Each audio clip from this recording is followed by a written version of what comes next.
Meus irmãos, vamos dar início ao Evangelho, prece e radiação do Centro Espírita Cearense. Que nesse momento possamos elevar o nosso pensamento a Deus, a fim de projetarmos a sua imagem de amor e de bondade a nos envolver neste momento. Mestre Jesus, nesse momento que iniciamos o nosso Evangelho, queremos agradecer a oportunidade de estudo. Ao refletirmos sobre os bem-aventurados, os pobres de espíritos, te pedimos humildade para aprender e simplicidade para colocar em prática os teus ensinamentos.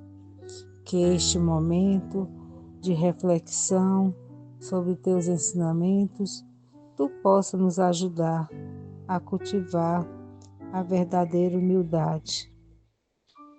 Também te pedimos que possamos ter simplicidade nas nossas atitudes e o desejo sincero de sermos pessoas melhores hoje e todos os dias de nossa existência.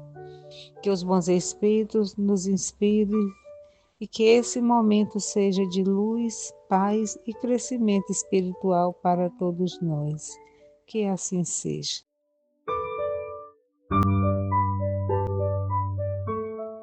O Evangelho segundo o Espiritismo, capítulo 7. Bem-aventurados os pobres de espírito. O que se deve entender por pobres de espírito? Bem-aventurados os pobres de espírito, pois que deles é o reino dos céus. Mateus capítulo 5, versículo 6. A incredulidade zombou desta máxima. Bem-aventurados os pobres de espírito, como tem zombado de muitas outras coisas que não compreende. Por pobres de espírito, Jesus não entende os baldos de inteligência, mas os humildes, tanto que diz ser para estes o reino dos céus, e não para os orgulhosos. Os homens de saber e de espírito, no entender do mundo, formam geralmente tão alto conceito de si próprios e da sua superioridade que consideram as coisas divinas como indignas de lhes merecer atenção, concentrando sobre si mesmos os seus olhares, eles não podem elevar até Deus.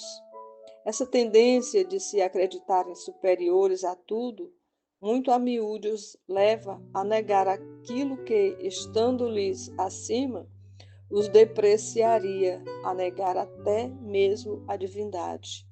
Ou, se condescendem em admiti-la, contestam-lhe um dos mais belos atributos, a ação providencial sobre as coisas deste mundo, persuadidos de que eles são suficientes para bem governá-lo. Tomando a inteligência que possuem para a medida da inteligência universal e julgando-se aptos a tudo compreender, não podem crer na possibilidade do que não compreendem. Consideram sem apelação as sentenças que proferem. Bom, meus irmãos, vamos agora para o comentário do nosso Evangelho de hoje. Meus irmãos, quando Jesus proclama bem-aventurados os pobres de espírito, pois que deles é o reino dos céus, ele não exalta a ignorância nem a falta de inteligência, né? Mas ele aponta para uma virtude essencial ao progresso espiritual, que é justamente a humildade. Então, no entendimento espírita, pobres de espírito são justamente aqueles que reconhecem seus limites, que não se colocam como centro do universo, nem como medida absoluta da verdade, e são espíritos simples de coração, abertos ao aprendizado, à correção e também à ação de Deus em suas vidas. Diferem também profundamente dos que, embora dotados de grande saber intelectual, deixam-se dominar pelo orgulho e também pela presunção. O texto, ele denuncia uma armadilha comum, né? Que é a de confundir inteligência com superioridade moral. O homem, meus irmãos, que crê autossuficiente, que julga tudo a partir de si mesmo, acaba com certeza por fechar as portas da alma para o divino. Ao concentrar o olhar apenas em si, ele perde a capacidade de elevar-se a Deus. E assim, não é o saber que afasta do reino dos céus, mas o orgulho que se infiltra no saber. Então, meus irmãos, a incredulidade zombeteira citada no trecho nasce muitas vezes dessa postura orgulhosa. Aquilo que não se compreende é negado como se os limites da razão humana fossem também os limites da criação. E negar a providência divina ou reduzi-la é, com certeza, uma forma sutil de exaltar o próprio ego, acreditando-se capaz de governar o mundo e também explicar tudo apenas com os recursos pessoais. O Evangelho, meus irmãos, nos convida, portanto, a uma inversão de valores, né? Não é maior quem mais sabe, mas quem melhor se reconhece aprendiz. Não é elevado, meus irmãos, quem julga, mas quem se torna pequeno para aprender. Ser pobre de espírito, então, é libertar-se da ilusão da superioridade, meus irmãos. É admitir que há sempre algo acima de nós, algo a aprender, algo a melhorar.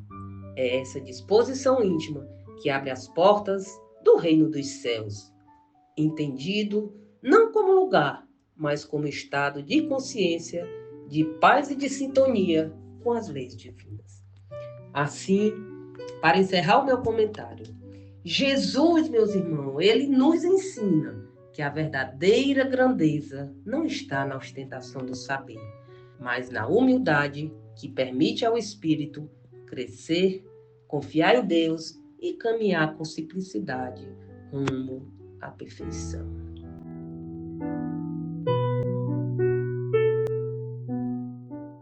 Amados irmãos, vamos agora para a prece de fluidificação das águas. Senhor Deus, Pai de infinita bondade e misericórdia, neste momento de recolhimento e fé, dirigimos a Ti o nosso pensamento, reconhecendo a nossa pequenez diante da Tua sabedoria infinita. Jesus, Mestre amado, que nos ensinaste que o reino dos céus pertence aos humildes de coração, ajuda-nos a despir-nos do orgulho, da vaidade intelectual e da falsa superioridade que tantas vezes nos afasta de Ti. Que possamos compreender, Senhor, que ser pobre de espírito não é carecer de inteligência, mas reconhecer que todo saber humano é limitado diante das leis divinas, e que somente pela humildade nos tornamos aptos a aprender, a servir e a amar. Neste instante, rogamos a presença dos bons espíritos mensageiros da Tua paz, para que fluidifiquem estas águas, nelas depositando energias salutares, harmonizadoras e curadoras segundo as necessidades do corpo, da mente e do espírito. Que ao tomarmos desta água, ela seja instrumento de renovação, auxiliando-nos a vencer o orgulho, a incredulidade e a dureza do coração, fortalecendo em nós a fé raciocinada, a confiança na providência divina e o desejo sincero de evolução moral. Que aprendamos a elevar o pensamento em Deus, sem a pretensão de tudo compreender, mas com a serenidade de quem confia, aceita e caminha. Que assim seja.